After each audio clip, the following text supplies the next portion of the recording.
would like to apologize for the lighting. It's like raining outside and it's really dark, so this is the best we got right now. I'm very sorry. Hey guys, what is up? My name is Zoe. Welcome back to my channel. As you might be able to see, I have two fairly big stacks of books next to me, and that is because today I'm going to be talking about the top 22 books that I read in 2022, and I'm really excited to talk about them, so let's get to it. So if you saw my last video, this one is going to be really similar to that. That was just my least favorite books of 2022. So that was just to get the bad out of the way first. And now we're going to talk about all my favorite books of the year, which I'm so excited to talk about because I did read a lot of books this year, meaning I read a lot of really great books.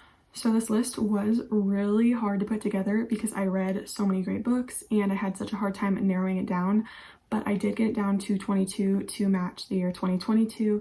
And honestly, this list could change at any time, but I kind of just listened to my gut, and as of right now, these are my top books of the year.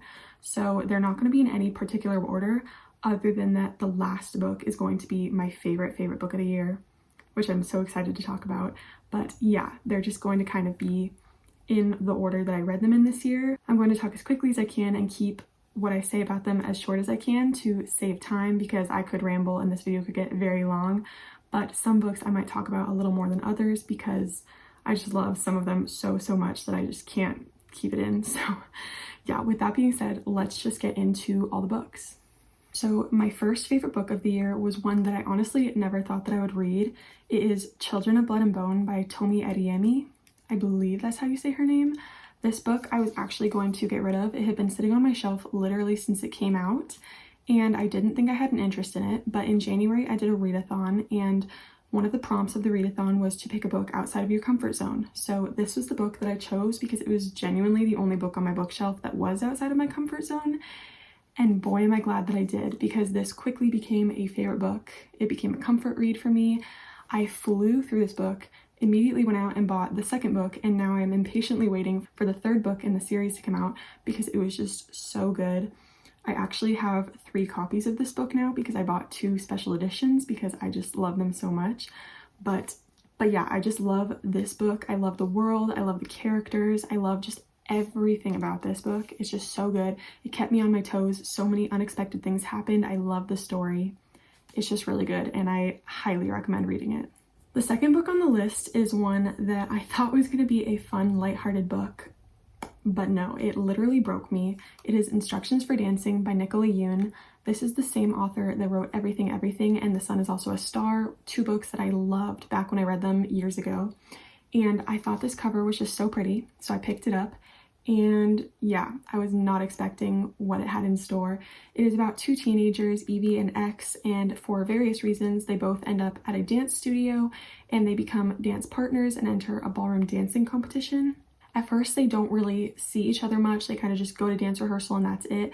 But then they start to kind of form a friendship, a bond, and they get closer and closer and form a relationship.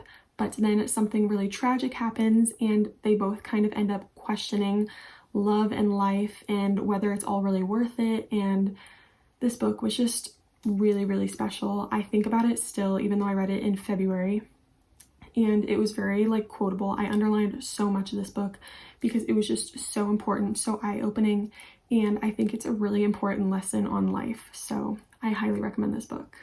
Okay, the next book on the list is one that a lot of people read this year. I read it back in February and it became an instant comfort read. That is Better Than the Movies by Lynn. Of course it made it on this list. This book is magic. This book follows Wes and Liz. They are neighbors and kind of frenemies, and Wes agrees to help Liz kind of get noticed by this guy in their class that she has a crush on, and along the way they kind of both find out that maybe they are more interested in each other than the other people that they thought they were interested in. And it's just such a cute, fluffy romance.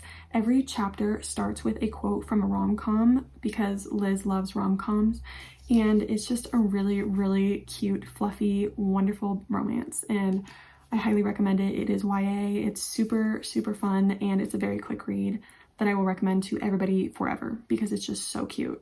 The next book is In My Dreams I Hold a Knife by Ashley Winstead.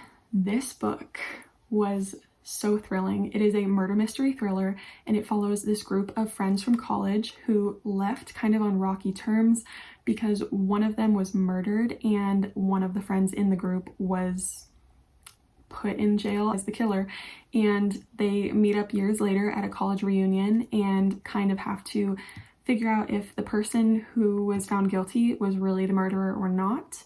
And it is told in then and now perspective from the reunion and in college, and you kind of just get inside all of their heads and you have to figure out the mystery of who really killed their friend, and it is so wild. There are so many twists and turns that I did not see coming, and I have thought about it again all year. This book has not left my head. It was just so good, and I would highly recommend it if you've ever been interested in it.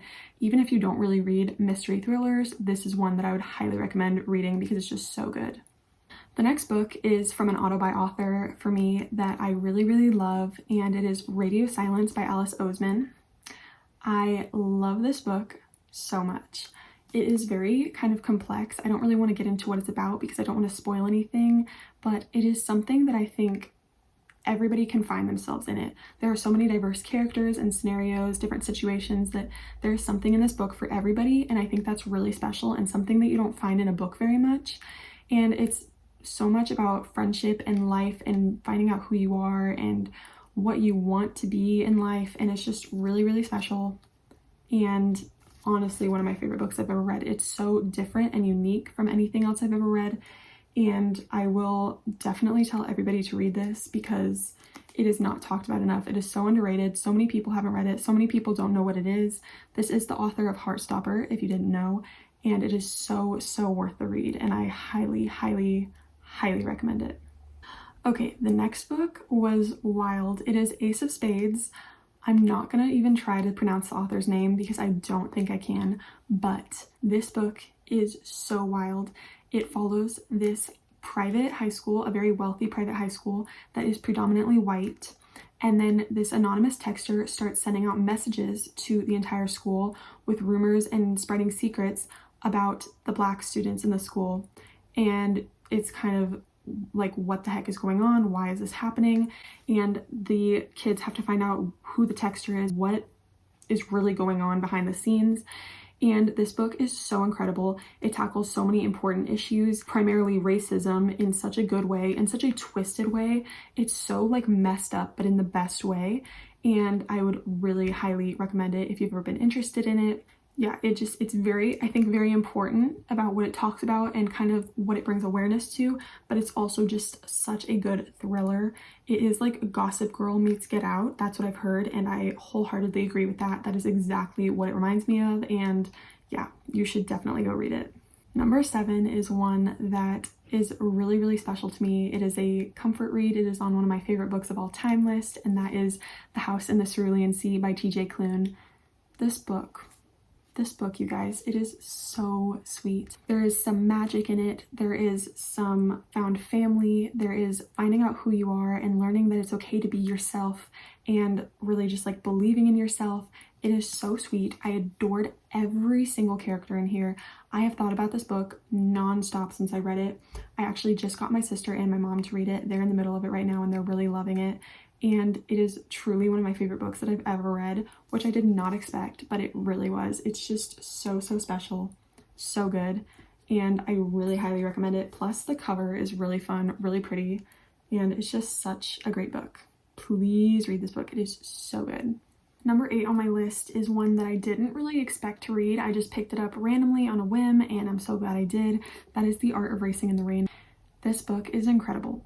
It follows Enzo, a dog whose owner is a race car driver, and you follow Enzo through his entire life exclusively through his eyes. So you see his compassion and his love for his owner, and you see what his owner goes through over, all these years that he lives. And it is just so sweet, so precious. How could you not love it? It's literally through a dog's eyes. Like, if you don't like dogs, I don't know who you are, but this book is just so special. The end made me cry. The end got me, which it was only the second book to ever make me cry, so it instantly became a favorite of the year.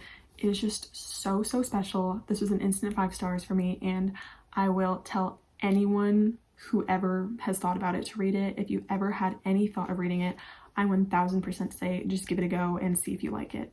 Next is a book by Riley Sager. So if you watched my last video, you would see that some of his books made it on my worst books of the year list, but he also had one that made it on the best books of the year list. I actually had a hard time choosing between this one and his new one from this year, The House Across the Lake, but this one took the cake. It is The Last Time I Lied by Riley Sager. I did not mean to rhyme just now, but oh my gosh, you guys, I was obsessed with this book. It is about a summer camp, and it has been closed for years, but it reopens, and this girl who went as a kid is invited back as a counselor, and she's really nervous about going back because she had a traumatic experience last time she was there. Somebody in her cabin was killed, and she has to kind of go back and face her fears being back at the camp and find out what exactly happened. And it's so thrilling. It is actually a little bit scary, genuinely, which is weird because I don't normally get scared from books, but this one did a little bit scare me, and I was just so hooked from the first page. The end was incredible. It's told in then and now perspective, so you see the main character's life now, finding out what happened as an adult and also what she went through as a kid, and it is just a really good thriller, which I feel like I don't like that many thrillers that I read these days, so it definitely got me good and I really enjoyed it. The next book is an author that I actually read for the first time this year and ended up really loving, so I read many of her books, and that is Colleen Hoover. I read Heartbones by her and it definitely made the list. This book follows Bea, who goes to live with her dad for the summer on a peninsula, and she meets Samson, who is friends with her stepsister, and she at first does not like Samson, and Bea has all this baggage that she doesn't like to share with people. She's very closed off, and she doesn't like how Samson is trying to learn more about her, but over time the two of them connect, they fall in love. It's a love story. The twist at the end, Coho never fails to have a good twist, and this one was definitely really good. I really enjoyed it, and this book was just so sweet. I love Samson and Bea. This book is seen as more of like a YA book from Coho, but it's still 100% worth the read. It is so good, so sweet. I will recommend this book forever. I know I keep saying that, but it's really true. This book is so good, and I wish that it was more talked about because I feel like it's a very underrated book from Colleen Hoover, and not enough people have read it. I feel like anybody I talk to says that they haven't read it, and that makes me so sad because it is so worth the read. The next book is one that I feel like took over everyone's lives over the summer, and that is Every Summer After by Carly Fortune. This was a debut novel, and yet it was so stunning, so good. It blew me away. Definitely one of my favorite romances I've ever read. It follows Sam and Percy, who grew up together, only seeing each other over the summer at their lake houses, and they became best friends. Then they had a kind of a falling out, and they haven't seen each other in years, but something brings them both back to the lake houses, and they reconnect, and, you know, romance ensues. But it is so good. I love Sam and Percy. They're just so cute. Their relationship is so cute. I love each of them as individuals as well. This is a friends to lovers to enemies to lovers, so kind of a lot, but it is so good. The cover is stunning. Carly Fortune has a new book coming out this next summer, and I'm really excited to read it because this one was so good. I'm such a fan, and I will genuinely read anything she puts out in the future because this one blew me away. Okay, we are up to number 11, so we're halfway, and this is a horror book. This year I did enter my romance reading era, so I did not read as many thrillers and horror books as I typically do in a year, but this one I'm very glad that I got to this year because it was so good. It is Hidden Pictures. Oh my gosh, this book was so good. It was filled with so many twists and turns, so much happened. I'm not going to tell you what it's about because I really feel like this is a book to go into blind. It was so good. I was shocked the entire time. I would say to get the physical copy because it has a bunch of hand-drawn pictures in it that really add to the story, but it was just so good, and like you genuinely will never see the end coming. It is so crazy. I love when a horror book or a thriller book can really get me and really shock me, and this one was one of those. The cover is also really cool, and it's one of those books that like was so good. I just wish that like every book I read was as good as this one. It was just it really got me. So shocking, amazing. The next one is a book that like everyone has read. I have been continuing my Harry Potter journey this year because I've read the first 3 books like 3 times each, but I've never continued, and this year I did. So I read Harry Potter and the Goblet of Fire this year, and I loved it. I have always said that Prisoner of Azkaban is my favorite book, but this one came really close to taking that spot. It was so good. I loved seeing Harry and his friends and everyone again. I loved seeing all the challenges that they went through and having more than one school there. I mean, I have seen the movies, but not in a long time, so this was actually really surprising for me the whole time. I didn't see a lot of it coming, and it was just so fun to me. These books are like so comforting. They feel like home, and I really, really enjoyed this one, and I'm excited to continue the rest of the series next year. The next book, I think I've talked about this before, but it is seriously a favorite of mine. As I said, this was my year of romances, and I especially fell in love with Sarah Adams. I read almost every single one of her books, and this one was my favorite. It is When in Rome. This book is so cute. First of all, I just have to talk about the cover. It's so cute. It's so fun. I love the orange and the blue.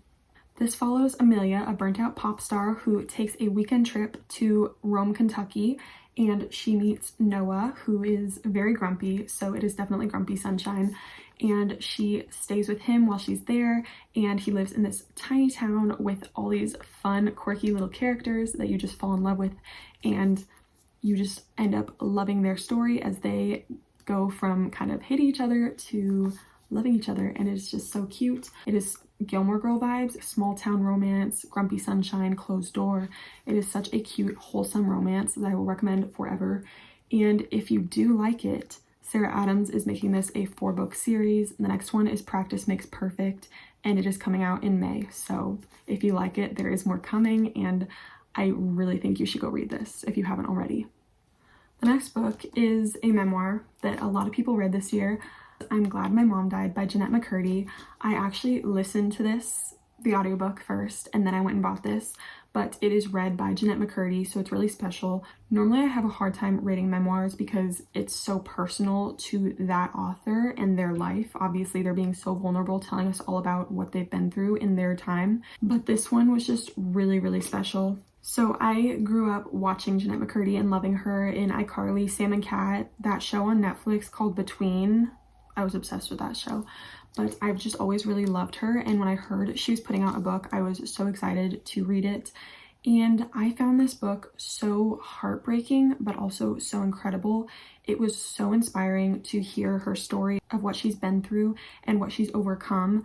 It was really eye-opening as well to hear all the abuse that she's endured, not only from people in the business but also from her mother. She has been through so much, and it was really interesting to read her tale as a child star and seeing how she's turned out. She's turned out to be such an incredible human being, and not everybody is that lucky when they're a child star. They don't always end up, you know, doing so well later on in life, and she really has. She's proved that she has overcome so many obstacles that she has faced, and I just thought it was really incredible to read that and hear it from her point of view and hear her tell it to me through an audiobook. It just felt really personal and special, and I really, really enjoyed this book. The next book is one that I did make a reel for on my Instagram, and as I've said before, when I do that, it means that I really love the book, and that is The Summer of Broken Rules by K.L. Walther. This book, first of all, that cover, so cute, so pretty. But this follows Meredith, whose family goes to Martha's Vineyard every summer, and they spend some time there with their entire extended family. But this year, Meredith's sister is not in attendance because she has passed away. So they're like really going through a hard time, and they are there for her cousin's wedding this time. They play this game called Assassins, and it kind of brings the whole family closer together because her sister was like the queen of assassins, and she meets Wit along the way, and he is now part of the family, and an inseparable bond kind of quickly grows between Mare and Wit, and they get really, really close, and it's just a really cute, lighthearted, but also really heavy romance. It deals with grief and heartache, but also so much happiness and heartwarming content is in this book, and I just really, really loved it. I want to read it over and over again. I want everyone to read this book because I want to just talk about it with everyone forever because it is just so special and unique, and I had a really great time reading it. Next is The Southern Book Club's Guide to Slaying Vampires by Grady Hendrix. I read this in October, I believe, for, spooky season, and oh my goodness, was it so good. I was really hesitant to read it because I've heard some really mixed reviews about it. Some people have said that it's just really weird and that they didn't like it, and I wasn't really sure how I would feel, but I'm so glad that I picked it up. It was so good, so creepy, so scary at times. I love a good vampire story, and this one was, I will admit, very, very strange, but it was so good. I was really entertained the entire time. I couldn't put it down, and it genuinely did scare me a few times. There is one scene in it, if you know, you know, I'm not going to talk about it, but it disturbed me to my core. I still think about it now and get the creeps from it. It was so, I can't even talk about it. It was very disturbing, but it made the book that much better. The book was just really, really good, and I plan to reread it like every October, and I feel like it's just like one of those movies that you want to watch over and over. I just want to experience this book over and over and over. It was just so good. The next book is Everything I Know About Love by Dolly Alderton. This is a memoir. I listened to the audiobook of this one, so she was reading it to me just like the other memoir that I read, and I really, really loved this one. I did not expect to get as much out of it as I did, but I think what got me the most was it felt like advice from an older sister that I never had. I felt like she was sitting there telling me how to live and what to expect from life. She, you know, makes life seem a lot less scary by the way that she talked about it, and it was just so heartwarming. I loved hearing her stories of her growing up and going through all the different stages of life, learning how to adult, and I don't know, I just thought this was a really, really special book. As I said, I didn't expect to get much out of this book, but I feel like I will just carry what she said with me for a long time. There was so much advice in it that I found really helpful, and it was just a really impactful book for me. So I think I will remember this one for a really long time, and I'm just really grateful that I read it. Okay, we are down to the final three. As I said, these are not in order except for the very last one, but these are the final three books. So the next one is another Coho book. It is November 9th by Coho. I read this on November 9th, which made it pretty fun. This follows Ben and Fallon, and they have this pact where they only meet on November 9th every year. So every year they've gone an entire year without seeing each other, and they have to kind of catch up all in one day. And it's really, really special. I really loved this story. I love Ben and Fallon as individuals and as a couple. And I thought the concept of only meeting once a year was so unique and so fun. And I feel like it really added a lot to the story because it wasn't the same as them seeing each other every day or even every week or every month. It was once a year. And every November 9th got crazier and crazier. The last few were pretty wild. I did not see those things coming, and it had me jaw dropped by the end. I really, really loved this, and it almost made me cry. So that means it was a good book to me. So yes, I definitely think this is my favorite Colleen Hoover book that I've read, and I will remember this forever. The 21st book is a new author for me. It is Part of Your World by Abby Jimenez. I have wanted to read one of her books for so long, but I haven't had like an opportunity to. I saw this one at a library book sale for $2. I bought it and I immediately read it and fell in love. I will be reading everything Abby Jimenez puts out from now on, but this book in particular was so good. It follows Alexis, who is a wealthy nurse. She works at a hospital, and it is like her family legacy to work in the medical field. And then we have Daniel, who lives in a small town. He works as a bed and breakfast owner, and he does like woodworking on the side. And they cross paths and quickly form a really, really tight connection. They just want to see each other all the time, so that's what they do. But over time, their connection grows stronger and stronger. But Alexis is worried because she lives so far away, and she knows how important her job is to her and her family. And she knows that her parents would not approve of Daniel. So she has to figure out what is really important to her in life and what she's willing to sacrifice in order to be her happiest self. And it's just a really, really sweet romance. And I felt like it was very unique. It wasn't like every other romance, which was really refreshing because I feel like with all the romances that I've read this year, everything has just kind of felt the same. But this definitely felt different, and I really, really enjoyed it. And I just really loved these characters and the town that Daniel lives in, Wakan. It was just so cute. I loved all the people who lived in it. It felt like such a close-knit community, and I wish I lived somewhere like that. So yes, this was a favorite forever. It is a new comfort read, and I will always think about it. Okay, and finally we have my absolute #1 pick of the year, and it is Tomorrow and Tomorrow and Tomorrow by Gabrielle Zevin. This book is incredible. Genuinely might be my favorite book I've ever read in my entire life. It was just breathtaking. I only read this because I thought the cover was pretty. Okay, if we're gonna be real, I thought the cover was pretty, so I picked it up. I didn't really expect to like it. It's not the sort of book that I normally read or enjoy, but I did.